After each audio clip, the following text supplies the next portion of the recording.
Hola, ¿qué tal? Buenas noches, bienvenidos y bienvenidas a todos.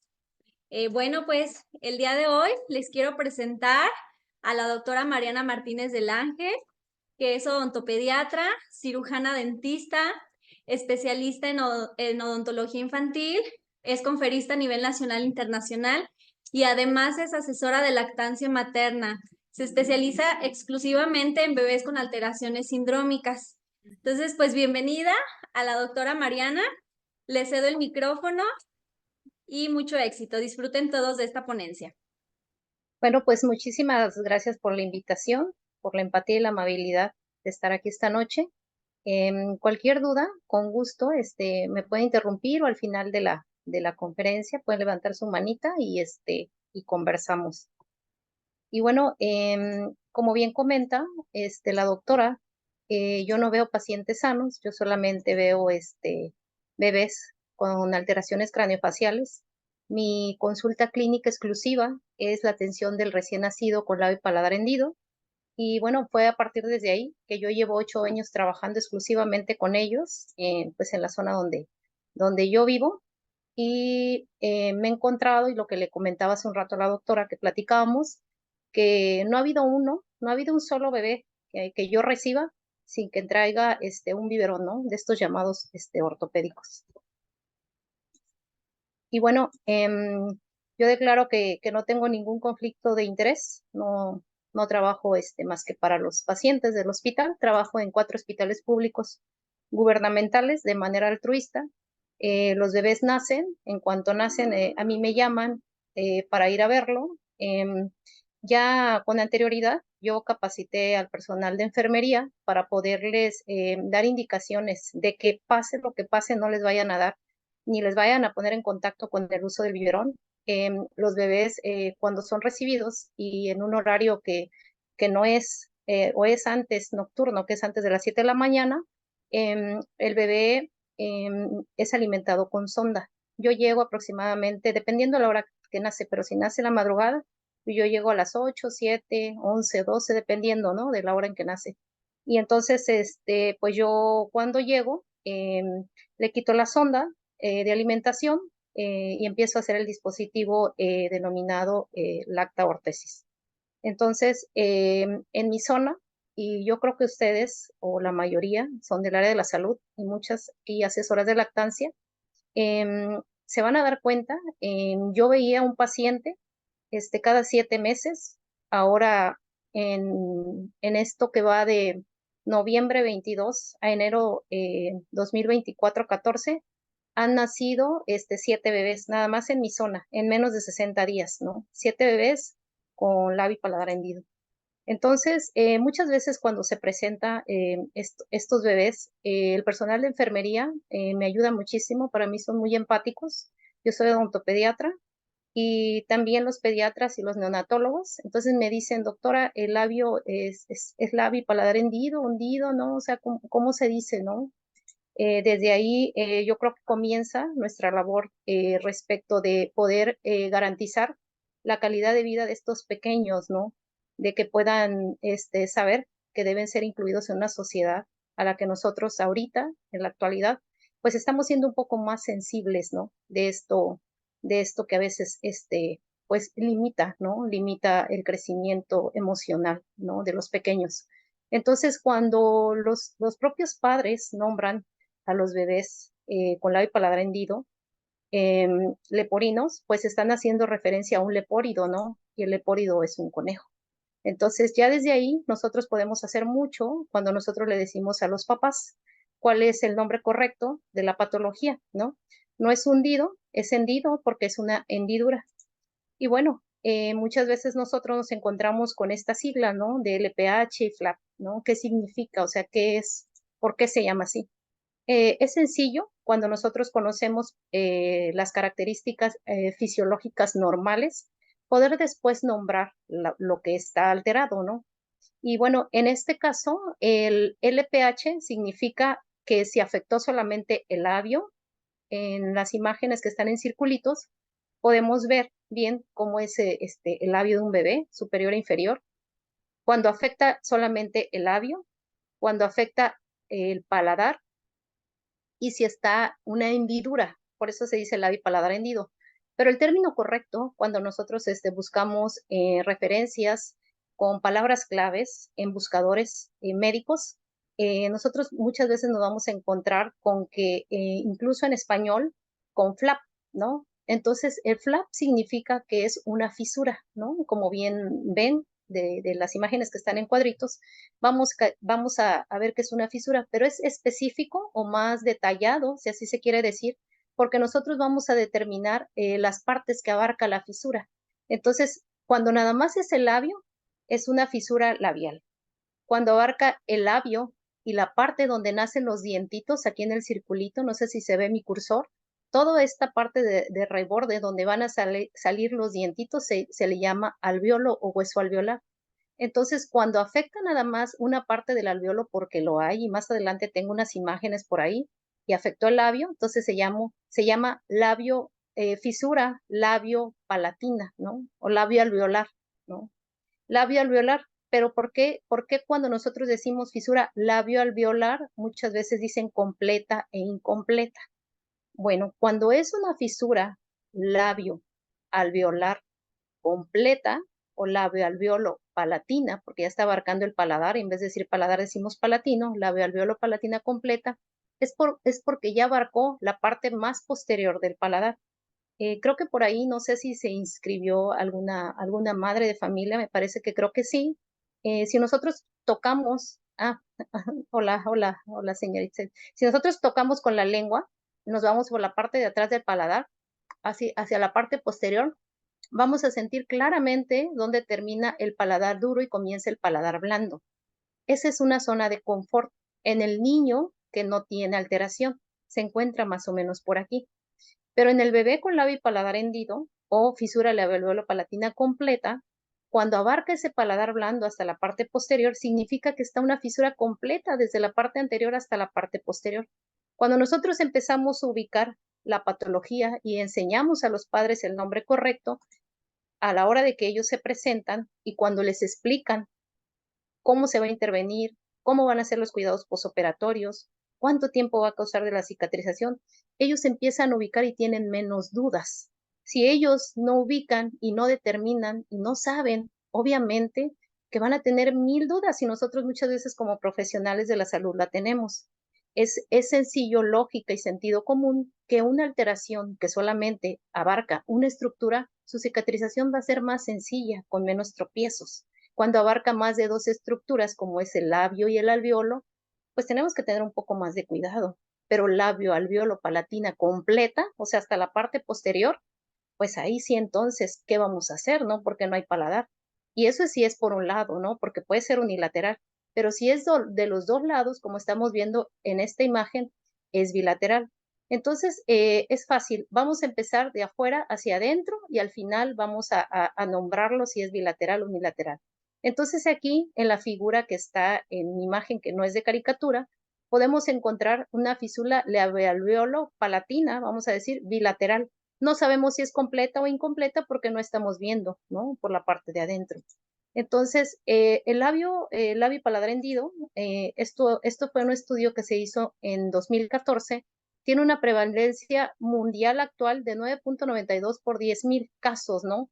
Pero existen poblaciones en donde vamos a encontrar esta estadística elevada al doble, y esos son los países asiáticos, ¿no? Ellos tienen las más altas poblaciones de labio y paladar hendido y las más bajas son las poblaciones africanas. Esto del labio y paladar hendido, muchas veces tratan de buscar, o los padres tratando de buscar la causa de la alteración, muchas veces les dicen, es hereditario o es genético. Y bueno, el papá dice, no, yo no, ¿de qué me está hablando, no?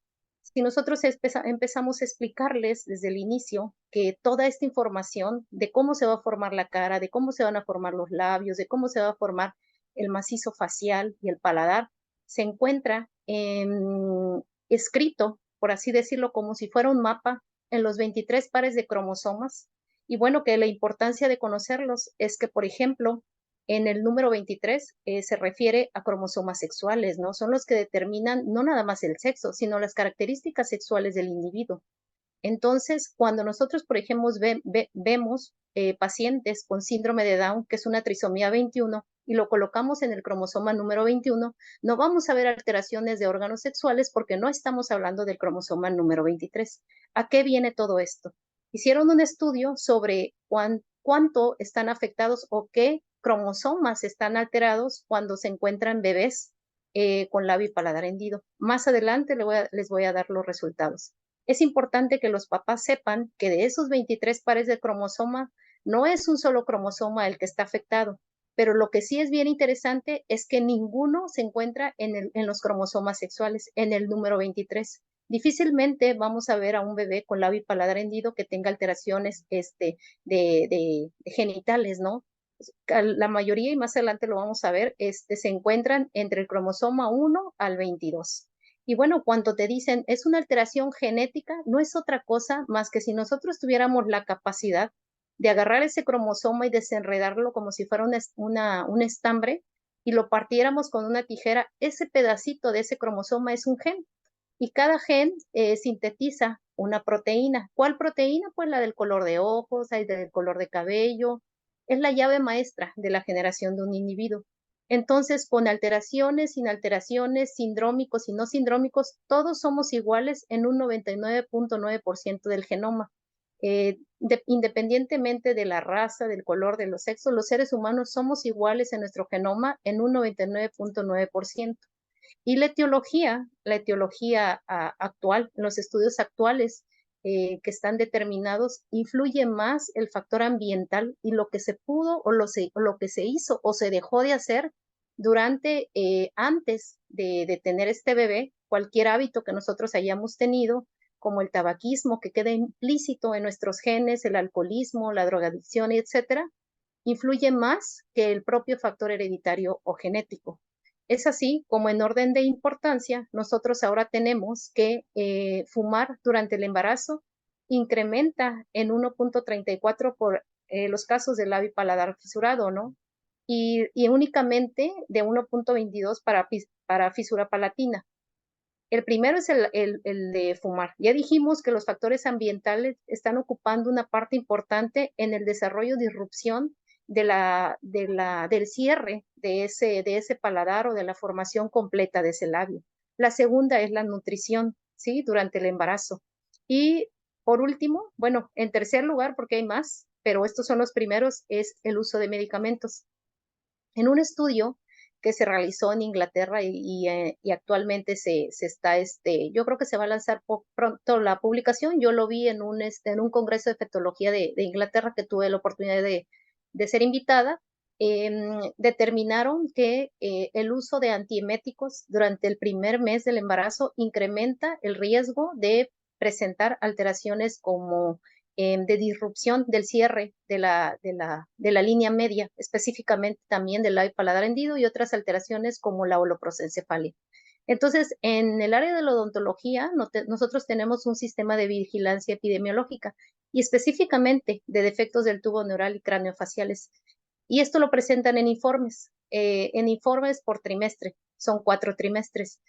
En el 2022, el índice de casos de alteraciones craneofaciales que ocupa el primer lugar, como bien marca ahí la flecha roja, fue de 4.36 casos de labio y paladar hendido en el primer trimestre del 2021. Y ya para el último trimestre había incrementado los casos a 28.7. Recuerden cuándo fue el tiempo de pandemia y recuerden todo a lo que nos vimos expuestos, ¿no? Entonces, investigando a fondo sobre estos factores de riesgo de defectos craneofaciales donde el labio y paladar hendido ocupa el primer lugar, es el tabaquismo. Coincide, ¿no? Con los estudios que se han realizado. El tabaquismo en las madres, ¿no? Y bueno, obviamente el alcoholismo en los padres, ¿no? Ese es el principal factor de riesgo. En México, las mujeres están fumando o fuman y no nada más durante el embarazo, sino previo, tienen este hábito tabáquico y que está alterando las vías de señalización génica para el desarrollo normal del bebé con labio y paladar hendido. No estoy diciendo con esto que todos sean los casos así, pero los estudios marcan que esto es uno de los casos primeros de los factores ambientales o epigenéticos. Entonces, ¿qué es lo que nosotros ahora tenemos, ¿no? Para poder pasar de poder tener un bebé con esto del completo del labio y del paladar a poder tener un bebé que no se formó y cuándo se formó.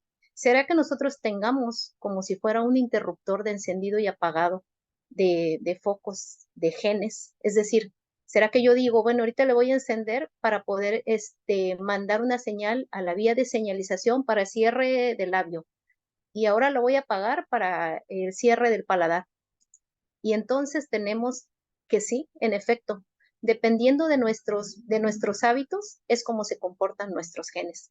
El papel del ambiente en la actualidad y este mundo moderno ha hecho que ahora nos enfoquemos más al estudio no nada más ya de la genética, sino también de las proteínas que se sintetizan a partir de esos genes y ya no nada más nos quedamos en genómica, ahora estamos en la proteómica.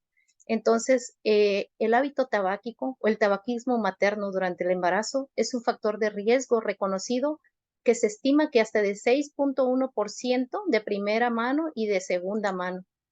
Incluso hay el de tercera mano que poco se conoce y poco se dice. Muchas veces pensamos que porque yo no fumo, pero mi pareja sí fuma o el papá de mi bebé sí fuma, pero fuma afuera, no va a pasar nada, ¿no?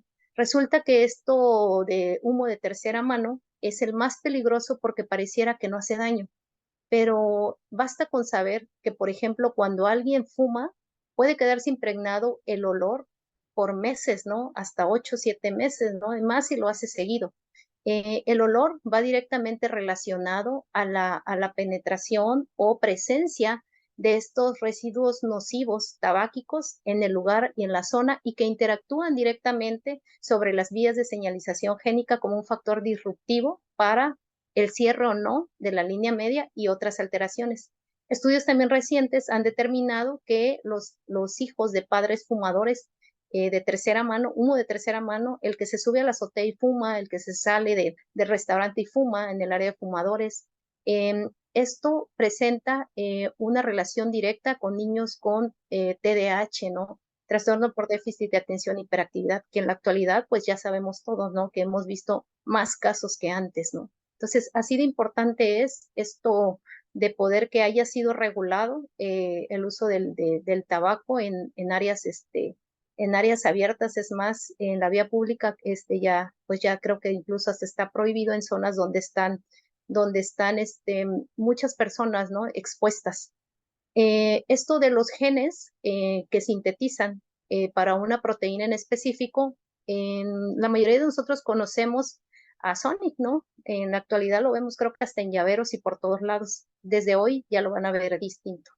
Sonic Hedgehog, que hedgehog significa en inglés erizo, cuando empezaron a estudiar este cierre o este comportamiento de estas alteraciones, las primeras y lo que más siempre se utiliza son Drosophila melanogaster, ¿no? Para poder hacer estudios sobre ellas, puesto que su vida media y su número de cromosomas es pequeño, ¿no? Entonces podemos tener resultados a muy corto plazo.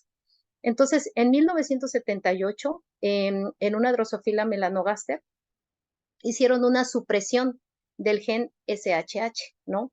Y entonces, al hacer la supresión de ese gen, empezaron a ver que le empezaban a salir como púas, como si fuera un erizo, a nivel únicamente de la línea media y donde se cierra la línea media. En ese mismo año y en ese mismo tiempo estaba lanzando Sega Sonic, el juego de videojuego de Sonic. Entonces, por ello es que se nombró a ese gen Sonic Hedgehog, ¿no? Y entonces este es para el desarrollo de la cara, pero ustedes saben que los genes actúan como si fuera una orquesta sinfónica. O sea, los genes no están aislados. Los genes, ya vimos hace un rato que si desenrollábamos un estambre de un cromosoma, si nosotros cortamos este pedacito, actúa como un efecto mariposa, daña todo el cromosoma, daña todo el organismo y daña todo el ser humano.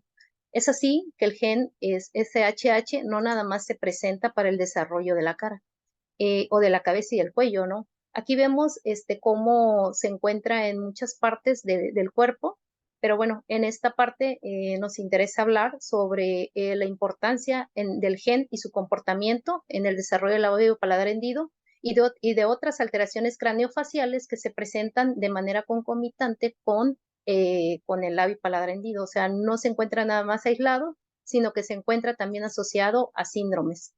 Cuando nosotros entonces tenemos un estudio de un cariotipo, y los papás que están aquí muchas veces se preguntan qué es, ¿no? ¿Qué dice ese cariotipo? Me mandaron a hacer un estudio de genética, pero pues yo no sé qué dice, ¿no?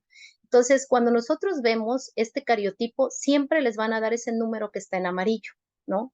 Y bueno, el número 7 se refiere a qué cromosoma está alterado, ¿no? O que encuentran la patología. El número Q, los cromosomas, si vieron en las primeras imágenes, siempre tienen un brazo largo y un brazo corto. Q en francés es quo, es el brazo largo. Entonces, en el brazo largo del cromosoma 7 y lo demás es que pues el cromosoma lo dividen en bandas y subbandas para poder determinar mayor especificidad. Y el 36.3 se refiere a la región, banda y subbanda de la alteración. Todos los genes van a sintetizar, van a crear o van a hacer una proteína. ¿Cuál proteína? Dependiendo del gen y de la localización, de la región de la banda y subbanda. También en un inicio les comenté que tratando de identificar cuál era el gen alterado o el cromosoma que estaba alterado, empezaron a hacer un mapeo de todos los 23 pares de cromosomas y pues, oh sorpresa, ¿no? O sea, no nada más es un cromosoma. Aquí podemos ver el gen asociado y el cromosoma alterado. Ya vieron que es el cromosoma 1, el 2, el 3, el 8, el 9, el 10, el 12, el 13, 14. No estoy diciendo que todos al mismo tiempo, tampoco estoy mencionando que se presente únicamente como labio y paladar hendido. Acuérdense que lo que se haga en un pedacito del gen afecta a todo el organismo, dependiendo, ¿no? Pero para que vean que no nada más es una causa. Por eso es que muchas veces preguntando cuál es la causa, dicen, pero es que el mío nació con doble fisura, ¿no? Una fisura bilateral, pero mi otro bebé nació con unilateral. ¿Por qué? ¿No? O mi bebé nació con una fisura unilateral, pero no tiene ningún síndrome, ¿no? Y el mío tiene síndrome de Pató, ¿no? O otros síndromes, ¿no? Entonces, es tan variable porque no nada más afecta a un cromosoma. Pero lo importante aquí se pueden dar cuenta que el cromosoma número 23, que es de los órganos sexuales y que es del sexo del individuo, no está alterado en ningún caso. Es importante también saber que la penetrancia de esto de las alteraciones también nos da características como clínicos que nosotros podemos determinar incluso a simple vista, ¿no? Para poder enviar, obviamente, al asesoramiento genético indicado. Muchas veces esto se deja pasar, ¿no? A veces piensan que se mordió el bebé labio, que incluso a pesar de que ven que no tienen dientes, cuando mandan la hoja de referencia dicen mordedura, ¿no? Del labio inferior o alguien le mordió, no sé, ¿no? Entonces, es importante saber que cuando nosotros tenemos esta presencia de fístulas paramedianas, como los vemos en la imagen, es característico del síndrome de Van der Wood cuando se encuentra asociado al labio y paladar hendido. Esta es una penetrancia poco limitada, ¿no? Pero cuando esta alteración no nada más afecta un segmento de ese cromosoma, un gen, sino afecta todo una parte grande de ese gen, podemos encontrar, ¿no? Desde un labio y paladar hendido único hasta un hipotelorismo o incluso una holoprosencefalia, ¿no? O síndrome de diente único o ciclopía, ¿no? Entonces, para que nos vaya quedando una idea más clara, que yo veo que en los grupos es un tema casi de todos los días, ¿no? De preguntarse, o por lo menos en mis pacientes, cuando nacen, lo primero que me preguntan, ¿quién tuvo la culpa? ¿No? O sea, ¿quién fue? ¿Fue mi pareja? ¿Fui yo? ¿Él me echa la culpa y fui yo? ¿No? Entonces, ¿es herencia genética o es epigenética? En este estudio que se realizó en 2016, determinaron que la causa de todas esas fisuras orofaciales, el 15% nada más es genético y el resto es epigenético, entendiendo de nuevo por epigenético que es factores ambientales que se dieron o que sucedieron previo por los hábitos que nosotros tuvimos durante el desarrollo del bebé, del embarazo y que eso hizo o impidió que se formara, ¿no? Ese labio paladar hendido. Entonces, cuando nosotros vemos un ultrasonido estructural, y que es muy recomendable porque ahí nosotros podemos empezar a manejar sobre todo el asesoramiento a las madres actualmente, que muchas veces llegan con más dudas, ¿no? No es tanto que no reciban al bebé o que no lo quieran o que no estén dispuestas, ¿no? A querer cuidarlo. Yo, la mayoría de mis pacientes, todas lo reciben con mucho amor, pero con mucho temor. Y con mucho temor porque no se les da el asesoramiento previo, a pesar de que ya tienen un diagnóstico. Entonces, para la cuarta semana de gestación, el macizo facial o la cara ya tiene que estar formado. No así con el paladar. Por fuera, la carita puede estar bien formada, pero eso no significa que esté fuera de peligro, ¿no? Porque el paladar o la formación de desarrollo palatina se da hasta el sexto mes, ¿no? Entonces, ya para el séptimo mes, nosotros ya empezamos a ver que ya tiene formada la cara, pero hasta el doceavo, más o menos, durante la doceava semana, perdón, durante la doceava semana ya nosotros podemos ver que tiene un paladar. Es difícil cuando se hace un ultrasonido estructural porque con trabajo se deja ver la cara, ¿no? Pero bueno, más o menos para que tengan una idea, que a la cuarta semana, de la cuarta a la sexta, ya está desarrollado más o menos todos los procesos faciales y a la séptima semana ya podemos ver los procesos faciales del bebé fusionados. Entonces, cualquier maniobra que se haga durante el primer mes afectará directamente la fusión de los primordios faciales y dará fisuras faciales hasta en un 85%. Es por eso que nosotros durante el manejo de la paciente embarazada, ya sea en el consultorio por una urgencia, debemos empezar, ¿no? A promover esto de informar a las madres sobre la importancia del diagnóstico primero y segundo, sobre la importancia de la lactancia materna en el desarrollo del sistema estomatognático.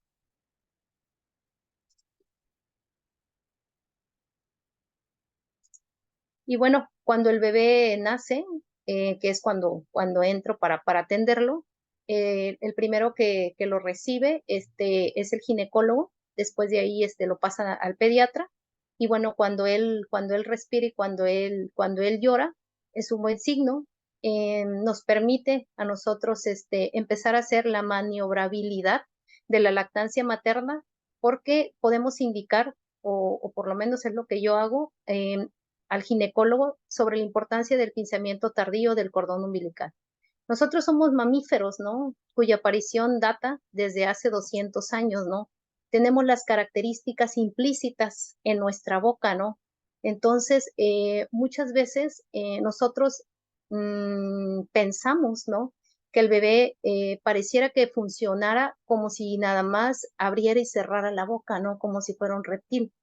Pero la forma de la boca o la forma del paladar, que es como si fuera una bóveda, nos hace y nos permite saber que el movimiento de la parte de abajo, que es su complemento o la mandíbula, nos permite tener un movimiento de lateralización, obviamente no cuando nace. Es el paso primero, la lactancia materna nos va a dar el paso de la maduración para poder hacer estos movimientos más adelante que se van a empezar a dar a partir del sexto, séptimo mes, que es cuando ya empieza el periodo de lactación, para poder empezar a asesorar a los padres sobre que no se quede el bebé con esto de la retrognatia fisiológica con el que nace, ¿no? Poderle explicar esta parte a los padres les ayuda mucho para poder saber la importancia de la lactancia materna, ¿no? Ubicarlos en este contexto a mí me ha ayudado mucho para poder a ellos decirles cómo es que a mí me va a ayudar como un paso preoperatorio para poder que ellos no tengan cabalgamientos después durante la fonación, como muchas veces escuchamos, ¿no? A los pacientes con labio y paladar hendido, ¿no? Empiezan con hipernasalidad, ¿sí? Porque obviamente esta parte del paladar no la tuvieron, esa mandíbula y esa lengua que la aloja no se entrenó ni no se capacitó. Es como si mandaran es como si mandaran a la guerra a los soldados, pero no los adiestraras, ¿no? Y les dices, ves a combatir a ellos y enfréntate, pero no saben cómo, ¿no? Entonces, lo mismo, o sea, ustedes están mandando al bebé para que tenga una posición adecuada, para que se siente a la mamá, se acomode la mamá, ajá, pero pues no estamos capacitando ni a la mamá ni a la lengua y menos porque pues no tiene paladar, ¿no? ¿Dónde se va a recargar o cómo le va a hacer? En un intento, las industrias por poder hacer creer a los padres que esto se puede emular, tratan de hacer miles y distintos tipos de chupones y hasta en la actualidad pues no hay ni habrá, ¿no? Algo que sea superior a lo que nos dotó la naturaleza. Este video yo se los comparto a veces a los padres de familia que me visitan, porque a veces es fácil decir, pues dale con biberón, ¿no? La maternidad no se juzga, ¿no? Pero bueno, a veces es bueno conocer que la glándula mamaria es mucho más que un pezón, ¿no?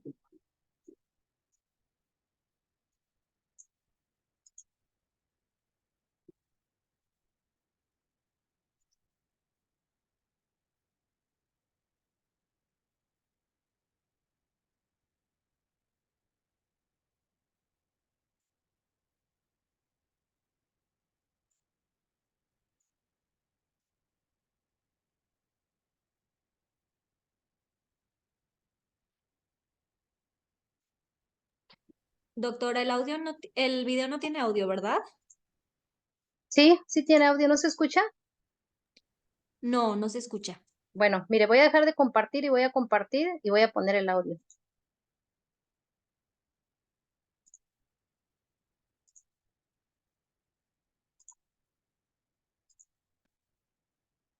¿Ya se escucha? Lo sana. La punta del pezón Sí, doctora, presenta ya se escucha. orificios que permiten el flujo de la leche durante que secretan una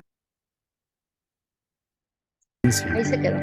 Los senos, que están principalmente constituidos por tejido adiposo, también contienen glándulas de producción de leche denominadas lobulillos. Los lobulillos están conectados al pezón mediante una red de tubos denominados conductos de leche.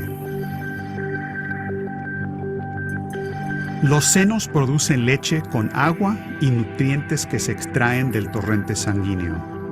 La leche se almacena en los lobulillos hasta que la hormona oxitocina envía la señal a los pequeños músculos de los lobulillos para que se contraigan e impulsen la leche a través de los conductos. Este proceso se denomina bajada de leche o reflejo de expulsión de leche. La parte Y bueno, me ha ayudado porque muchas veces las mamás en un afán de querer que salga leche, ¿no? Se aprietan el pezón con todas las fuerzas del mundo, pobrecillas. Y bueno, ya vieron que la parte donde se empieza a producir y cómo se hace no es precisamente en el pezón. Entonces, las maniobras postparto que en la actualidad se hacen en el bebé con labio y paladar hendido son estas. O sea, no hay uno, o sea, yo no he visto alguno, perdón, igual y sí lo hay, y me equivoco, y no me ha tocado, pero a todos les mandan este biberón, ¿no? Y les hacen creer que es ortopédico, ¿no? Aparte, ¿no? Mm, hay muchas mamás en la zona donde yo estoy, la mayoría son de escasos recursos, es una zona de marginación de un 85%, y ellas no tienen ni siquiera para a veces poder comprar un biberón normal, ¿no? Entonces, ellas mismas, su lógica y su sentido común, lo primero que me dicen o me decía hace 8 años, doctora, es que nos dijeron que con un biberón los doctores, dice, pero pues no tenemos para comprarlo, ¿no? En primera. Y pues tampoco tenemos para la leche. Ese biberón no va a hacer que el chupete se meta en la fisura y lo haga más grande, doctora. Es que yo noté como que mi bebé le empecé a dar con ese biberón a los que podían. Y dice, y la fisura que estaba centrada cuando nació, ahora se fue del lado porque el bebé como que se acomoda más de un lado, ¿no? Entonces, ellas mismas empezaron a hacer como que a filosofar, ¿no? En esto del uso del biberón. La mayoría no tiene, bueno, el nivel de educación de la zona donde yo estoy, pues es bajo, primaria, secundaria, ¿no? A pesar de ello, ellos utilizando su lógica, empezaron a ver, ¿no? Cómo en la actualidad este tipo de aparato que se le llama el NAM, obviamente no se hizo para la alimentación directa seno materno, ¿no? O sea, imagínense qué doloroso debe ser poderse colocar al bebé con estos vástagos, ¿no? Puesto, ¿no? Y pobre bebé, ¿no? O sea, nace así de un ambiente tan armonioso, ¿no? Adentro del vientre de la mamá y lo recibe, ¿no? Con esto, ¿no? Y ponle cintas y amárrale y ponle y pégale, ¿no? Y bueno, los antecedentes del tratamiento, esto todo se llama ortopedia prequirúrgica, está desde los años 50, ¿no? Y en 1975 se les ocurrió ponerle unas como grapas, ¿no? Entonces, esto se lo clavaban, ahí donde les dije, les enseñé que nacen los dientitos, se le llama reborde alveolar. Los vástagos que ven aquí en la imagen se los clavaban, o sea, era totalmente invasivo y pues, obviamente, pues, el dolor, ¿no? Y después de ahí, en 1993, la placa de Grayson, obviamente con estos vástagos que en la actualidad se usan, y se usan en la mayoría de los lugares, ¿no? No se hizo para la alimentación a seno materno, ¿no? Y bueno, así puedo continuar. Esto está desde los años 50, ¿no? Estos son los bebés que muchas veces llegan al hospital con este tipo de aparatos. Yo cada vez que los veía decía, sí, en efecto, o sea, en efecto está ahí el labio, está ahí el paladar, pero pues pareciera como los deditos de la geisha, ¿no? O sea, se los amarraron con tal de que se cerrara. ¿Dónde quedaron? Pues no sé, ¿no? O sea, donde hayan quedado. O sea, el chiste es que se cerrara. Esa no es, eso no es el objetivo, ¿no? Entonces, para la alimentación, pues ya ni se diga, a pesar de que traen el dispositivo y con el biberón, ustedes muy bien saben, los que son asesores de lactancia materna, que las apneas marcan mucho el antes y el después o el mantenimiento de poder hacer lactancia materna en el bebé, ¿no? No, imagínense que ustedes están comiendo y de repente les tapan la nariz, ¿no? Y cada ratito, miren cuánto tiempo va a pasar, 1, 2, 3, 4, cada 4 segundos que tenga esas apneas, ¿no? Con el uso de ese biberón, ¿no? Que dicen ortopédico. Y bueno, el resultado con ortopedia actualmente, la mayoría de los pacientes se colapsan, ¿no? Del tercio medio, porque en efecto se detiene el crecimiento. O sea, no hay una indicación que les diga, es momento ya de detenerte, de ponerle cintas, porque ya viene el pico de crecimiento, ¿no? O sea, nadie lo sabe determinar, ¿no? ¿Cómo lo vas a saber, no? Simplemente cierra, cierra, cierra, si creció bien y si se quedó colapsado, se quedó. Entonces, cuando se colapsa el tercio medio con este tipo de intervenciones, después, cuando ya van creciendo y cuando ya tienen la dentición permanente o mixta, les ponen esta máscara de protracción para ahora traerle lo que se colapsó, ¿no? En un inicio. Y bueno, nosotros tenemos una manera como odontopediatras y ortopedistas maxilares de hacer pues sí, un estímulo directo, ¿no? Al hueso para hacer una remodelación ósea a través de cargas transformantes. Nosotros aplicamos fuerza de tracción, rotación, que muchas veces las han visto, por ejemplo, en ortodoncia se rotan los dientes, de tracción y compresión, ¿no? Son 3 movimientos principales. Esa aplicación de fuerza genera una carga transformante que produce una señal bioquímica, ¿no? Esto hace que la comunicación celular se dé para la transmisión de esa señal y se conforme el hueso a como nosotros o como se planifique tenerla, ¿no? Entonces, es lo que hace esa máscara de protracción, ¿no? Hace una tracción hacia adelante y muchas veces va acompañado de un dispositivo intraoral que hace esta apertura, ¿no? Cuando esto se colapsa, ¿no? Y bueno, en el bebé lo que se está haciendo es una compresión, ¿no? Cuando se utiliza esto del dispositivo NAM, ¿no? En los casos muy, muy, muy graves de colapso, cuando se tiene totalmente colapsado y pareciera que el paciente está prógnata o la mandíbula la tiene hacia adelante, se coloca este dispositivo que va anclado totalmente a los parietales. Se llama Blue Device. O sea, se hace una cirugía donde se clavan esos tornillos a los parietales y el paciente tiene que vivir con eso, ¿no? Y se fija a través de un aparato intraoral y ahí le tienes que dar vueltas, ¿no? Cada cuánto, imagínense qué doloroso es, ¿no? Y bueno, aparte de todo ello, siempre pues las megaindustrias van a querer hacer negocio con todo y pues no se podía quedar atrás, ¿no? Los bebés con labio y paladar hendido.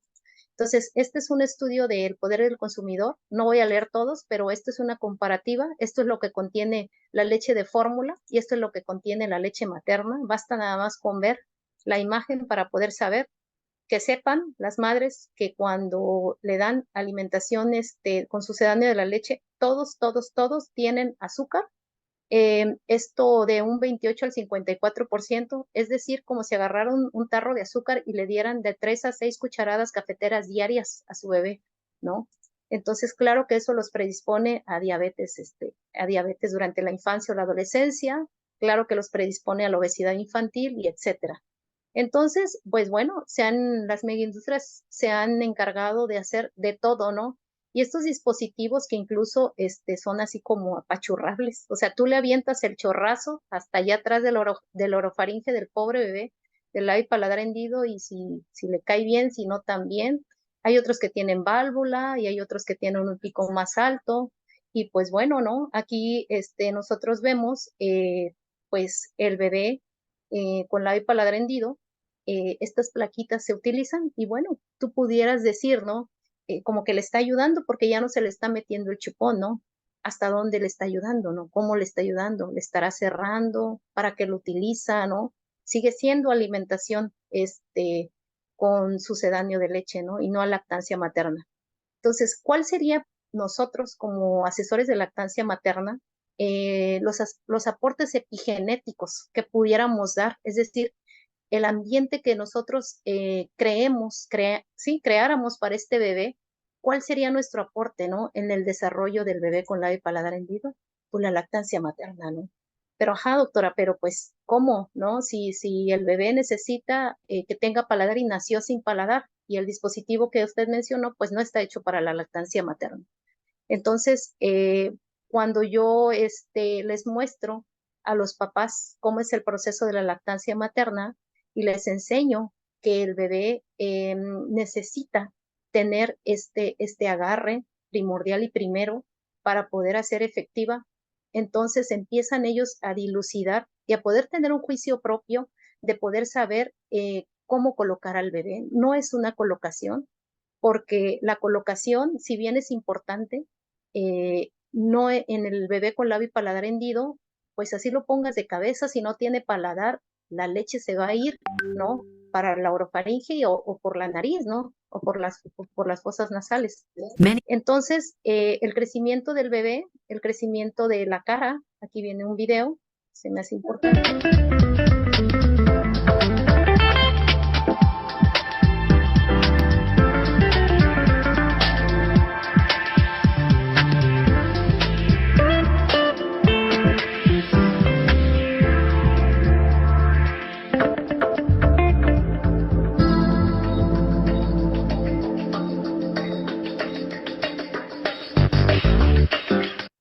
Entonces, el crecimiento de la cara es hacia abajo y hacia adelante. Ahí vienen las flechas y conforme va creciendo, va viendo en la parte posterior una posición ósea.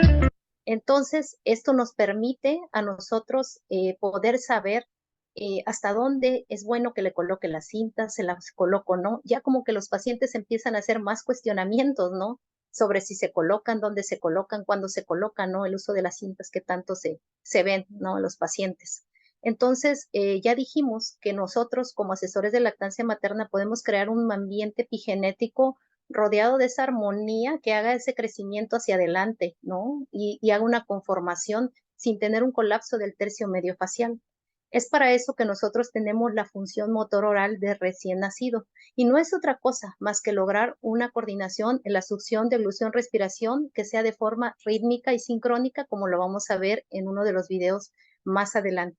Aunque se sabe que la succión nutritiva es aquella que les da el aporte y la comida a los bebés, para mí esto que les están haciendo a los bebés de darles sucedáneo de leche, pues no está siendo muy bien nutritivo, ¿no?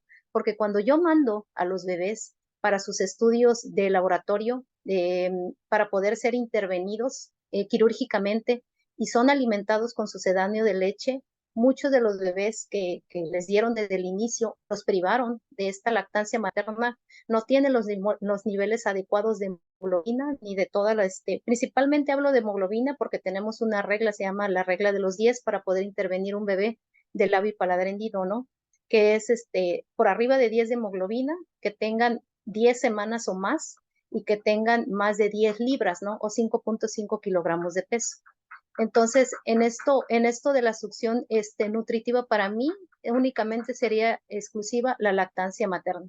Y bueno, la succión muchas veces se piensan que es cuando el bebé está deglutiendo, está comiendo, ¿no? La succión inicia desde el momento mismo que colocamos incluso hasta el dedo en los bebés.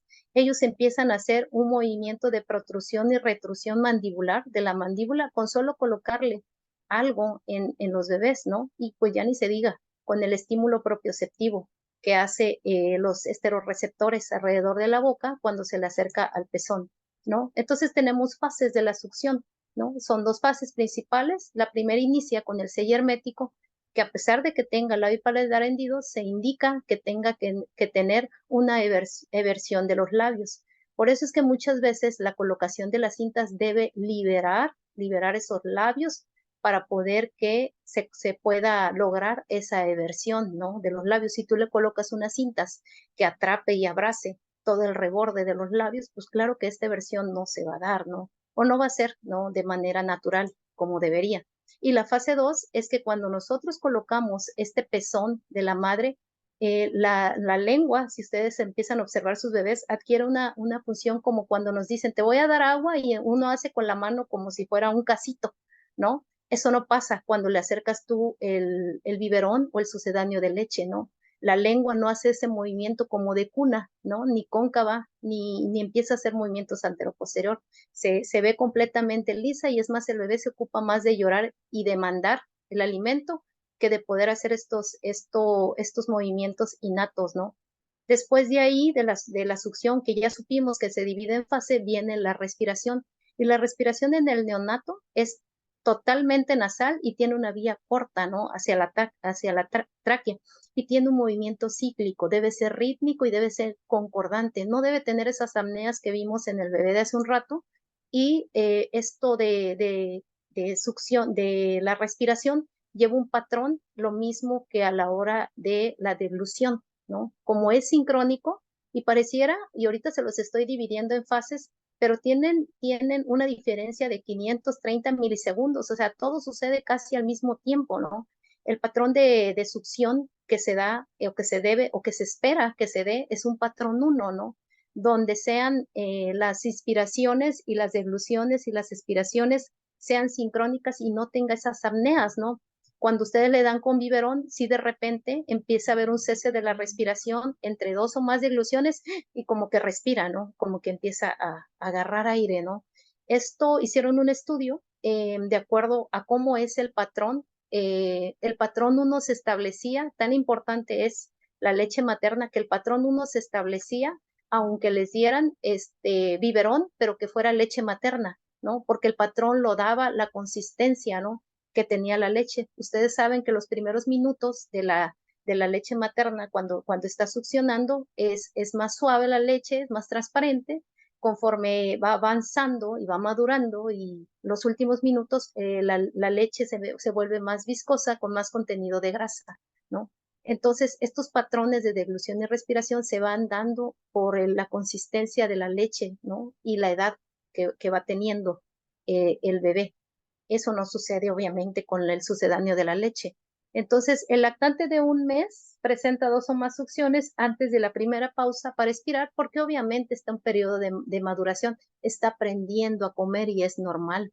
Claro que para los 6 meses, pues ya aprendieron a tener secuencias más largas y sostenidas, y ya van a tener esa ritmicidad, casi que ustedes pues ya ni se van a acordar, ¿no? De cómo era en un inicio, que le costaba un poco de trabajo.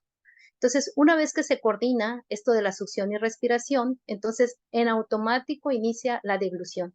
Y la deglución se da con el paso del bolo alimenticio hacia la cavidad, a la orofaringe. Es importante tener en cuenta que conforme el bebé avanza de edad del labio y paladar hendido, nosotros empezamos a tener este periodo de transición de la lactancia materna hacia el periodo de ablactación. Les dije que es un paso preoperatorio para la masticación. ¿Hasta dónde? No, sí, doctora, pero pues yo les voy a dar papilla, o sea, no le voy a dar de comer, ¿cómo es que va a masticar? Sí, le vas a dar papilla, pero ¿en qué momento se lo vas a dar? ¿Cuando le salgan los dientes, o porque te dijeron que a los quinto a sexto mes? Existen datos bien interesantes que nosotros como odontopediatras y especialistas en boca, ¿no? Del bebé desde que está en el útero, nosotros nos damos cuenta. Por ejemplo, cuando el bebé comienza a tener esto de la estimulación lingual con este contacto de los primeros alimentos, empiezan a tener ya el sentido de la mandíbula ya no es un movimiento anteroposterior y de la lengua ya no es como si fuera una amiba, como ameboideo. Ya empieza a tener un movimiento como si fuera un rumiante. No así tan marcado como cuando mastican hierba los rumiantes, pero empieza a tener ese movimiento de lateralización porque el bebé empieza a colocar la lengua tratando de atrapar esos sabores distintos a lo que está acostumbrado, ¿no? Entonces, yo para poder introducir el uso de la cuchara o el uso del mismo vaso, ¿no? Lo primero que veo es que cuando yo le acerco la cuchara, el labio superior empieza a tener un movimiento hacia abajo. Eso no pasa cuando es el recién nacido. El recién nacido, si vieron la forma de la boca, es totalmente para recibir el seno materno, ¿no? Entonces, ese movimiento se empezó a dar, se empezó a fortalecer el músculo orbicular de los labios por este movimiento de la lactancia materna. Eso no sucede cuando le das el sucedáneo de la leche, el biberón, ¿no? Porque eso no es estimulado por esto inerte, ¿no? Entonces, cuando nosotros empezamos a observar que ese labio superior empieza a bajar, es momento ya de empezar a introducir esto del uso de los utensilios, ¿no? Y que sí es muy bueno, por ejemplo, yo lo hago mucho en mis pacientes en ese proceso de transición, hacer que ellos empiecen a conocer la consistencia, ¿no? Que lo sienten, que empiecen a sentir, que conforme ellos vayan teniendo las capacidades de poder introducir esos alimentos a la boca, pero pues obviamente estar pendiente porque ellos pues tienen una fisura en el paladar, ¿no? No es lo mismo que si fuera un paciente que tiene un paladar completo, ¿no? Entonces, ya cuando nosotros, como a los 12 meses más o menos, empezamos a ver un movimiento como ya más marcado, como que quien marca el paso es la lengua, ¿no? La lengua empieza a decirles dónde va cada uno porque ya tuvo un adiestramiento previo con la lactancia materna, después con el uso de las manitas del bebé cuando empezó a introducirse los alimentos, luego con los utensilios, y entonces ya vemos más marcados los movimientos de lateralización o de rotación. Esto nos va a permitir que esa posición que pareciera que el bebé, ¿no? Se quedó con un crecimiento pausado de la mandíbula respecto del maxilar, ya no lo tenga tan marcado. Entonces, cuando nace el bebé, esto es algo fisiológico y si no fuera así, o sea, si la mandíbula, que es el hueso móvil del cuerpo humano, no estuviera protegida por ese maxilar a la hora de que pasara por el canal de parto durante un parto tóxico, ¿no? Quizá la mandíbula se quedara, ¿no? En el interior del útero. Entonces, el cuerpo está diseñado completamente para que esa mandíbula pareciera que esté más pequeña. No es así. Ahorita les voy a explicar por qué no es así. Y que está adentro de ese maxilar para que conforme vaya haciendo los movimientos anteroposteriores de la lactancia, esta diferencia, ¿no? De centímetros, ¿no? Milímetros que se puedan tener entre la mandíbula y el maxilar superior, conforme el bebé avanza de edad se va compensando, ¿no? Entonces, manteniendo la salud y favoreciendo su función es el sistema que yo aplico, el fisio SDR, S de succión, deglución, respiración, en el recién nacido a través del dispositivo lactaórtesis. En los bebés del aire paladar hendido, yo no manejo binomio, yo manejo trinomio, porque para mí el papá, es importante su presencia, puesto que no nada más va a ser tener y dar lactancia, yo pienso que debería ser también para los bebés que nacen sanos, de poder hacer que ellos se involucren en esto del crecimiento, ¿no? Del bebé, para que entre los dos, siempre entre los dos dan como una mejor idea, ¿no? De cómo manejar a su bebé, sobre todo al bebé con alteración craneofacial. Y bueno, lo del pinzamiento tardío que les comentaba hace un rato, una de las cosas principales por las que yo empecé a utilizarlo o indicarlo es que porque, como les dije, en la zona donde vivo, es una zona de escasos recursos, entonces para reducir la anemia del lactante, con esperar, ¿no? De 1 a 3 minutos para que le pincen el cordón umbilical y traspase o pasen todos esos contenidos de células mesenquimales que tiene la placenta, es importantísimo, ¿no? Para mí que mantengan estos niveles, puesto que van a ser operados quirúrgicamente, no una, sino a veces dos, ¿no? Dos, cuando es labipaladar, ¿no? Y bueno, el pinzamiento tardío del cordón umbilical también me ayuda para mantener unas frecuencias cardíacas más bajas, y el inicio temprano de la respiración, me lo mantiene, ¿no? O lo mantiene constante y estable. El contacto de piel a piel lo establezco como una medida, ustedes saben, para el inicio de la hora dorada de la lactancia materna, y con esto también soy muy cuidadosa de poderles decir a los padres que a veces no se sientan tan culpables, ¿no? Que muchas veces debemos también respetar los tiempos, puesto que si bien es cierto que son muy capaces los bebés muy pequeños y muy prematuros, a veces nos asombran. Las estadísticas y los datos se hicieron para poder tener esa precaución, ¿no? De no poder hacer intervenciones que se creyeran, ¿no? Sino que en bases científicas de saber que, por ejemplo, a la 33 a 34 semanas de gestación ya se puede hacer una alimentación oral, que es la que yo hago con los bebés con labio y paladar hendido. Entonces, en la fisiología de la lactancia materna como método propioceptivo, ¿no? De estimulación propioceptiva hacia el paladar, nosotros sabemos que al nacer el promedio de la frecuencia de succiones del bebé es aproximadamente 55 por minuto. Si nosotros multiplicamos esas 55 succiones por 15 minutos, ¿no? Que es más o menos lo que tarda un bebé en unas 8 a 12 veces al día, tendremos casi al mes 297,000 estímulos, ¿no? Directos de la lengua, movimientos de la lengua que contactan directamente hacia el paladar, mismo paladar que yo quiero que se mantenga o cerrarlo, ¿no? Cerrar la fisura, darle conformación y no se me colapse, ¿no? Al mismo tiempo, ustedes bien saben la importancia, ¿no? De los bebés y sus horas de sueño, ¿no? La crononutrición, este es un estudio del doctor Cava, él es mexicano, él es de aquí de Veracruz, y bueno, él hizo este estudio que se me hace sumamente interesante sobre la crononutrición, ¿no? De la lactancia. Entonces, el feto humano recibe señales de los ritmos circadianos, es decir, cuando está en el vientre de la madre, él se adecua a las horas de que la mamá despierta y la mamá a qué hora se duerme, ¿no? O sea, él tiene ya esa información, pero cuando nace el bebé no secreta melatonina. Solamente es a través de la lactancia materna de su mamífero por el cual creció y le estableció esos ritmos circadianos de despertar y dormir que se los puede transmitir, ¿no? Entonces, eso lo hace tener unas horas de sueño reguladas de acuerdo a los hábitos de la madre, ¿no? De su mamífero que lo tuvo, ¿no? Entonces, así de importante es la lactancia materna y no perderla, sino establecerla. Claro, llevándoles un acompañamiento. En un inicio de la charla, yo hablaba con la doctora sobre que esto solamente se da más que números, más que estadísticas, más que decir melatonina, no, se da solamente cuando la mamá se encuentra acompañada, porque es un proceso de acompañamiento, ¿no? La lactancia materna no se da con la madre y el hijo, es un factor, es todo un ambiente que se debe generar para ella, para que sienta esa seguridad, ¿no? Entonces también me sirve a mí la lactancia materna en el lenguaje, porque yo empiezo a coordinar ese complejo muscular de la boca para poder hacer esos movimientos a la hora de que nosotros hacemos la fonética o a la hora de que nosotros hacemos esa colocación de lengua, ¿no? Para pronunciar la R, la S, la M, la P. La lactancia materna me sirve como un entrenamiento inicial y el lactaórtesis como un dispositivo para poder yo llevar a la lengua a una posición lo más fisiológica y anatómicamente posible. Entonces, estos son mis resultados, esto de recibir al bebé desde recién nacido.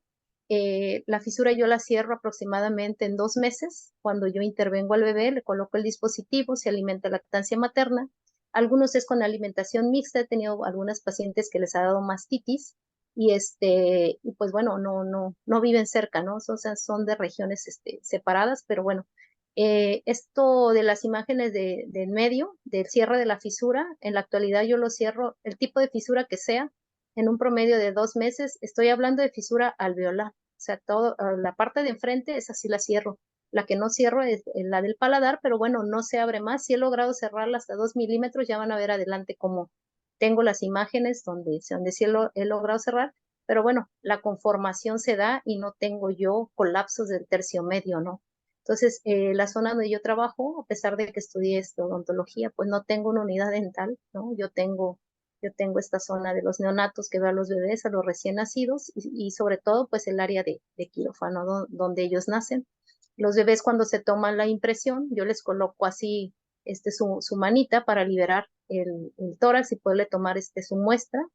Em, Esto de que lloren los bebés para poder hacer que tomarle las impresiones y las muestras, pues yo no estaba muy de acuerdo, entonces, pues con la ayuda de neonatología y pediatría, ¿no? Ellos me dicen, doctora, ¿qué tiene que hacer? Y ya yo le dije, pero no quiero que llore, ¿no? O sea, yo quiero que esté así durmiendo porque el bebé de por sí va a recibir cirugías, ¿no? Entonces yo quiero que esté lo más cómodo y confortable, ¿no? Entonces, con el dispositivo se presentó un caso clínico y pues en el área de odontopediatría ganamos el segundo lugar. Y digo ganamos porque como odontopediatra, ¿no? Aunque yo fui sola. Pero bueno, también por parte, está en proceso de patente el dispositivo, es una innovación para los recién nacidos y esto se utiliza tanto para las madres que ya tienen bebés como las madres primerizas. También se utiliza con diferentes formas de cómo lo pueden colocar. Y bueno, esto también se puede utilizar el dispositivo. En el mismo dispositivo se puede adaptar una sonda de alimentación y de ahí mismo darle lactancia materna para que el estímulo continúe, ¿no? Entonces ahí la bebé está lactando, ahí si ven tiene el uso de sus cintas y su conformador nasal y el papá que ya se habían extraído la leche le va dando poco a poco. Entonces ella es la bebé del video de hace un rato, si ven pues la conformación y el cierre se está dando, ¿no? Y cuando siempre que vean una fisura, ¿no? Aquí es una fisura palatina completa e incompleta alveolar. Eh, Traten de ver que esto, a pesar de que tiene la fisura, esto no se da sin adentro trae el dispositivo, la tirita color naranja, es el aparatito, no es otra cosa más que un paladarcito, ¿no? Un paladarcito que yo diseñé para que el bebé, aquí pueden ver bien la transferencia, también se pueden dar cuenta que tiene una microtia, casi siempre la microtia con la paladar hendido se asocia con EFAP, espectro síndrome avículo facial, y bueno, pues aquí pueden ver que tiene una muy buena succión, ¿no? Doctora, perdón, hay unas preguntitas en el chat. Ah, bueno, ¿me da la hora, por favor? Sí, la hora son 8:09. Bien, sí, ya voy a terminar. Dígame. Sí, a ver, bueno, había una de hace ratito, o sea, ¿me lo puedo pegar de inmediato? Me han dicho que no se puede cuando nace el bebé, que sí se lo puede pegar de inmediato. Sí, no, cuando nace, o sea, la hora dorada es para eso, ¿no? O sea, el bebé nace, esperamos de unos 5 minutos con el ginecólogo, yo estoy ahí, ya luego le hace el pinzamiento y ya luego, junto con el pediatra, lo colocamos en los senos de la mamá, en medio en su pecho, y el bebé tarda aproximadamente, pues algunos en 15 minutos, pero otros 60 minutos en poder llegar al seno materno, ¿no? Con fisura o sin fisura, obviamente en ese momento no se va a alimentar, pero estamos haciendo ese contacto piel a piel que sirve como el primer estímulo del bebé, ¿no? Tan importante que es para el inicio de la lactancia materna y de la bajada de leche, ¿no? Entonces, en ese momento, claro que después de ahí, de que ya tiene ese contacto, lo dejamos un ratito y ya después, si el parto fue por cesárea, pues obviamente que tienen que suturar a la mamá y yo me llevo al bebé, el pediatra lo primero que hace es pues hacerle todo lo que es, ¿no? De hacerle el procedimiento que él tiene que hacer, de medirlo, de tomarle sus signos y todo, el pinzamiento de su cordón del bebé, y ya después, una vez que ya está listo el bebé, me lo da. Entonces, en ese momento que me lo da, yo le tomo las impresiones, yo me tardo 25 minutos, yo creo que en hacer el dispositivo, le pongo el dispositivo, Para ese entonces, pues ya pasaron a la mamá al cuarto de estar y ya ahí ya yo voy y ya yo le indico a la mamá cómo debe tener al bebé, ¿no? Entonces eso es lo que se debe hacer, es lo que hacemos, pero con Gracias. dispositivo. Gracias, doctora. Y Sí. hay otra de hace unos minutitos, dice, ¿aún se puede hacer cuando mi bebé tiene 5 meses? No, ay, no, qué buena pregunta. No, mira, tan importante es que yo por eso desde un inicio dije, lo primero que les digo a las enfermeras es que por ningún motivo vaya a tener contacto con el biberón. No he logrado en 8 años que un bebé que ya tocó ese biberón pueda tener alimentación a seno materno. Sí he logrado que los bebés que han venido y que se han alimentado con vasito o con jeringa, puedan ser alimentados con lactancia materna. Pero una vez que ese bebé ya recibió ese biberón desde que nació, en 8 años con ningún bebé lo he logrado. Y lleva 2 días, ¿no? Porque me han llegado de 2 días, ¿no? O sea, mantenida y sostenida. Quizá lo logre el primer mes, ¿no? Primer mes, mes y medio. Pero luego o les da mastitis o tienen problemas de la alimentación. El chiste es que no he logrado yo una alimentación exclusiva seno materno mayor de 2 meses al bebé que ya tocó ese biberón, ¿no? Entonces no he podido, quizá algunos sí puedan, ¿no? Pero en mi caso no he podido. Gracias, doctora. Y luego aquí, doctora Juana María Peña Reyes, opciones en caso de no tener a maxilofacial de cabecera. Y Bueno, yo no soy maxilofacial, yo soy odontopediatra y quizá sí me faltó en la parte primera, ¿no? Decirle el papel de cada uno, porque muchas veces dicen, a mí la plaquita me la puso el maxilofacial. Entonces, ellos a veces en un intento de querer ayudar, que no es su área, porque pues ellos se dedican a operar, ¿no? A hacer el cierre de la fisura y punto que se acaba. Entonces, en un intento como una labor de empatía, pues tratan de hacer, ¿no? Un trabajo de esto, ¿no? De los dispositivos, de lo que conocen, ¿no? Entonces, aunque no se tenga un maxilofacial de cabecera, yo creo que una asesora de lactancia materna le ayudaría más que el propio maxilofacial, ¿no? Que pudiera ser para lactancia materna, ¿no? De ahí a que la ganancia de peso y esto se dé, no se puede hacer sin tapar ese orificio, ¿no? De ese paladar. O sea, no se sientan tan culpables si no lo han podido, porque eso lo inventé apenas. O sea, no tiene un día, ¿no? Y esto lo diseñé porque una mamá llegó con eso del NAM y el vástago esto de alambre cercenó, cortó casi por completo el pezón. Yo le dije, ¿y por qué? O sea, ¿por qué le estaba dando de comer si veía que le estaba cortando? Y dice, porque se me iba a morir de hambre. Entonces yo desbaraté ese aparato que vieron, le quité todas las piezas y estuve ahí como 6 horas hasta que logré, ¿no? Que con un aparatito burdo, no el que tienen ahorita o el que está ahorita, logré que el bebé comiera, ¿no? Entonces no se puede tener alimentación directa a seno materno sin tapar esa fisura, ¿no? No hay forma porque el pezón se va a ir por ese espacio, por ese orificio. Tiene que tener punto de contacto para poder hacer esa presión y compresión y ese agarre y obviamente después lo que le sigue, ¿no? La presión negativa, la succión, etcétera. gracias, doctora. Hay otras preguntitas. Dice, doctora, excelente ponencia. ¿Con el dispositivo se evita el riesgo de microaspiraciones de leche? Sí, sí, claro, sí. Sí, no hay microaspiraciones de leche, no hay infecciones de oído, no hay ¿qué otra cosa? No hay que te desveles. O sea, no hay mejor confort que estar el bebé con su madre, ¿no? En la lactancia materna. Entonces, una vez garantizando la lactancia materna, los cuidados tanto pre como posoperatorios son casi imperceptibles, no les cuesta trabajo, no hay complicaciones. Gracias, doctora. Y también dicen, doctora, ¿alguna capacitación que tenga para poder ayudar a bebés de otros estados mediante el dispositivo que diseñó? Sí, sí, claro, yo al finalizar les voy a mandar por ahí ¿cómo se llama?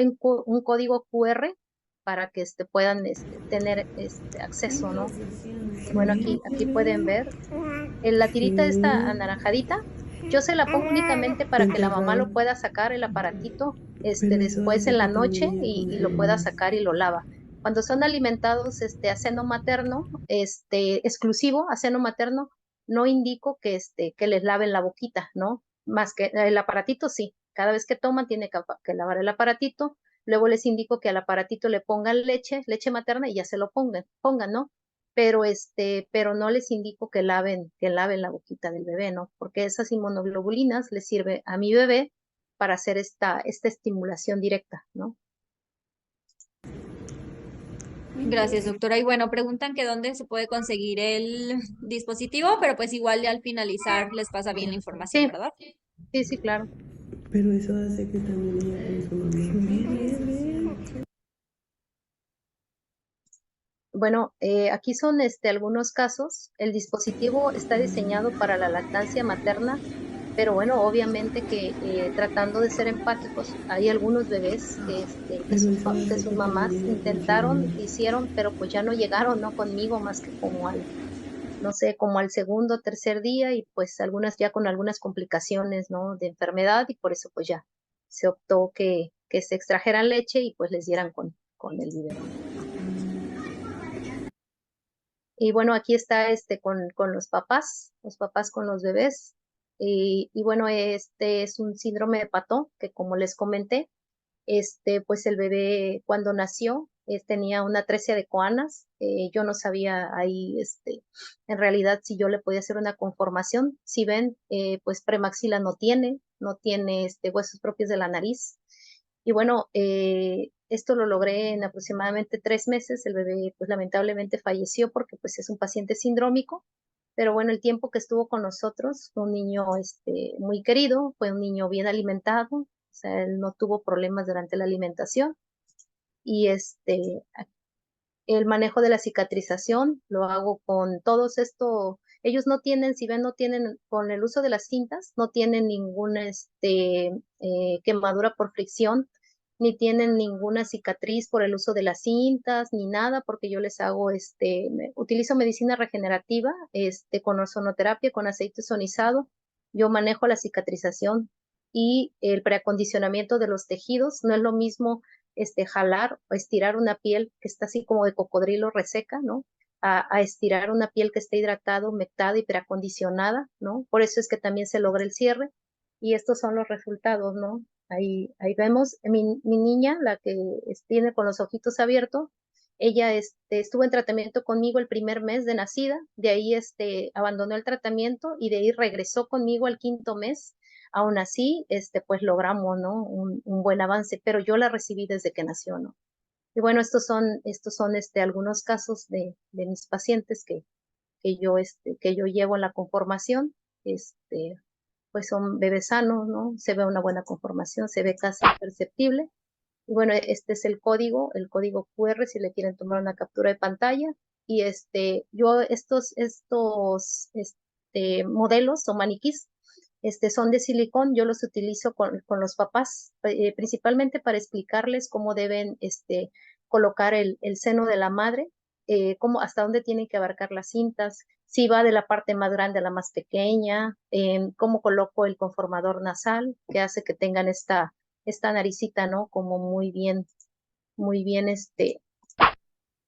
acá como, ajá, como bien levantada, ¿no? Aquí se marcan un poquito los bordes del aparatito para hacer este levantamiento de la punta nasal. Y bueno, por mi parte, sería todo. Aquí están mis datos de contacto. Pues yo los atendía de manera gratuita, en los hospitales durante 8 años. A mí no me paga el hospital, ningún dispositivo yo he cobrado, ninguno de los que ven ahí pagado tampoco la consulta. Pero bueno, ahorita creo que ya cambió el modelo de los hospitales, ya no es como estaba y ahora creo que se integraron a IMSS Bienestar y bueno, IMSS Bienestar no permite labores altruistas, ¿no? Entonces ya no voy a poder atender a los bebés de los hospitales, ya todos los voy a atender en la consulta particular. Muchas gracias por la invitación.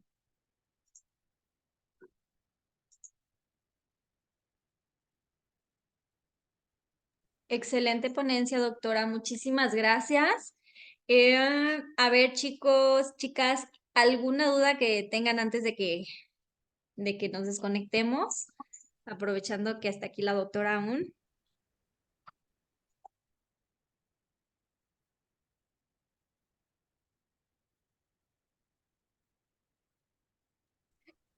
¿Todos alcanzaron Bueno, a anotar sus datos? Ay, perdón, Me- perdón. Adelante, una Clau. disculpa. No, nada más quería pues principalmente dar las gracias. Yo trabajo en el sistema DIF estatal de aquí de Coahuila, donde también tenemos un programa de precisamente operaciones a bajo costo de labio y paladar hendido. Pero sinceramente yo creo que estamos bien cerrados y todavía no tenemos tanto conocimiento acerca de esta condición. Entonces, para mí es muy importante de verdad capacitarme porque hay muchas mamis que llegan y que preguntan, digo, yo en mí, sí, pues, vaya, yo estoy embarazada, mi bebecita viene también con esta condición, y bueno, ahorita que estoy ahí también, a veces quisiera como darles más información, porque si llegan como a veces con muchas dudas, con mucho miedo sobre sí, todo, y yo las entiendo y empatizo mucho con ellas precisamente porque pues tengo la misma situación, yo también tengo mucho miedo, tengo muchas dudas, ahorita me aclararon muchas, la verdad, me encantaría, digo, yo estoy en Saltillo, Coahuila, me encantaría tener a, a, a la doctora con nosotros acá, de verdad, porque es magnífico el trabajo que veo que ha hecho y yo creo que muy enriquecedora la plática. Me gustaría igual ya poder contactarme un poquito más con ella y ver de qué manera, ¿verdad? Yo sé que es muy complicado por la distancia en la que estamos, pero yo creo que este tipo de charlas sí nos sirven muchísimo, la verdad, a todas, tanto como mamás como profesionistas también de la salud, profesionales de la salud, para poder ayudar a más personas que se encuentran ahora sí que con tanto miedo, con tanto estrés. Digo, a mí, yo ya visité a una asesora de lactancia antes y me dijo, fue rotundamente como, no, no se puede la lactancia, así no es, es posible, es así totalmente incompatible. Y yo dije, pero es que debe de haber algo, o sea, debe de haber una sí, manera de que sí se pueda llevar a sí, cabo. Y la verdad, pues estoy más tranquila. Ahorita precisamente le dije a mi esposo, me dice, bueno, pero es que si no se puede, le digo, no, a ver, yo cuando vaya, yo voy a decirles, a mí me dijeron que sí se puede y a ver cómo le hacen, pero sí se puede. O sea, es un sí, aquí ahí primero es el sí. Entonces, pues ya, la verdad, ya más fortalecida en ese sentido, con más información también para poderla compartir. Entonces, pues muchísimas gracias. Yo también quedo a sus órdenes. Yo, les vuelvo a repetir, aquí en DIF Coahuila para lo que necesiten, para cualquier cosa, si se pudiera hacer algo más, de verdad, estaría increíble. Y pues muchísimas gracias por toda esta información. gracias, no, pues yo estoy abierta con, por ejemplo, Prolacta, ¿no? Yo he tocado muchas puertas y yo pienso que Dios acomoda las cosas, ¿no? Entonces, Sí, lo que quieran, organizar, yo con gusto. Yo, mira, yo lo patenté porque luego, encarecen los productos. Yo lo claro. hice para las personas de escasos recursos, no lo hice para las personas de élite, ¿no? Y esto, pienso que debe ser accesible para todos, ¿no? Entonces, por eso lo patenté antes de, ¿no? Para que no empezaran a vender así como venden los biberones, ¿no? Por todos lados que Sí, luego, claro. pues, mis pacientes me dicen, yo no tengo para un biberón, ¿no? No, pues qué bueno que no tienes, ¿no? Ojalá nadie tuviera para un biberón, ¿no? Y se pudiera, ¿no? Pero bueno, Sí, claro. sí, ¿no? Agradecida con ellos, ¿no? Con Prolacta. Ok, igual dejo como quiera mis datos por ahí también, por si pudiéramos a lo mejor más adelante hacer algo más Sí, sí, claro, o con dar esta gusto. información, extender esta información, me Sí, con parece gusto. sumamente importante. Muchísimas gracias, de verdad. Sí, sí, Claudia. Me pregunta, creo que aquí, que cómo pueden tener su apoyo en hospitales. Pues yo les podría decir que se vinieran, que todo es sin costo, pero pues ya la semana pasada me dijeron que después de 8 años de estar ahí ya pasó a ser IMSS Bienestar y que ya no hay labor altruista, ¿no? O sea, ya no se puede. Entonces, pues aparte que pues no me pagaron nunca, no, ni quería, o sea, yo lo que hacía lo hacía por los bebés, ¿no? De manera gratuita, pero pues ya, ahora pues tienen que pagar, ¿no? Lamentablemente, ¿no?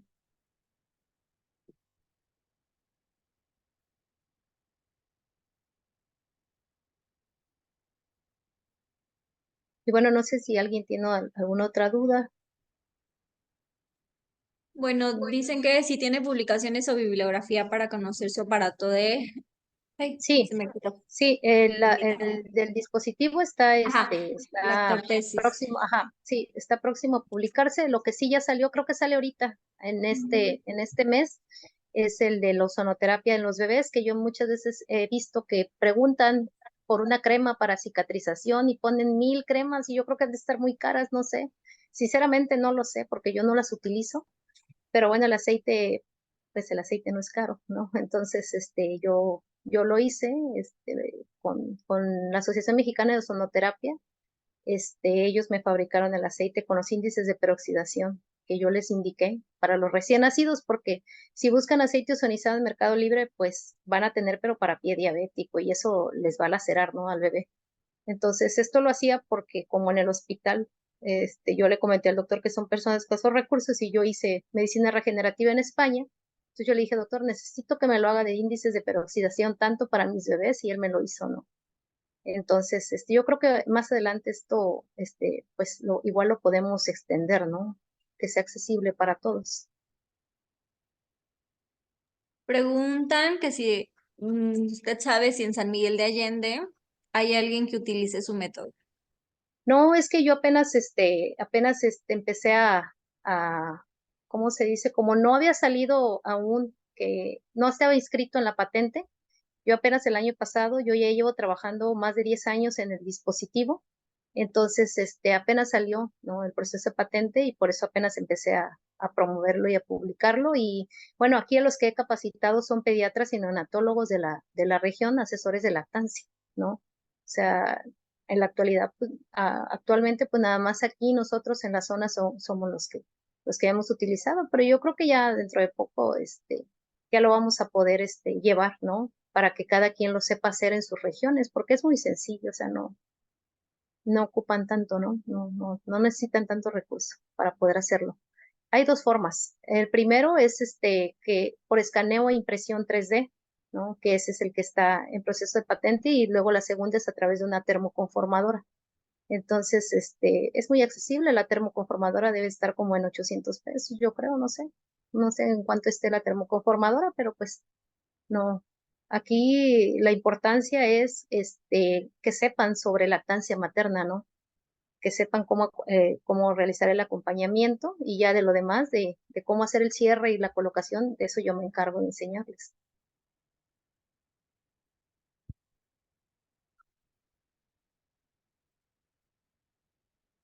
Perfecto, doctora. Y preguntan que si dará cursos, tiene cursos. Sí, sí, ya ahorita estamos, lo que pasa es que se está validando porque tenemos, o queremos que sea con aval universitario y que tenga horas crédito, ¿no? Para que este aval, también igual y le sirvan para sus certificaciones, ¿no? Tanto como para el Consejo de Pediatría, como de Neonatología, o como para horas, ¿no? De cuando van a presentar exámenes, ¿no? De IBCLC, ¿no? Por parte de una institución de salud, ¿no?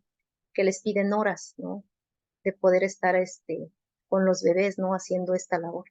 Pero, aquí en el código QR, ahí, yo les estoy compartiendo el curso que voy a dar próximamente, y ya, ahí van a recibir toda la información. Son 3 días, ¿no? Son 30 horas más o menos de lo del curso.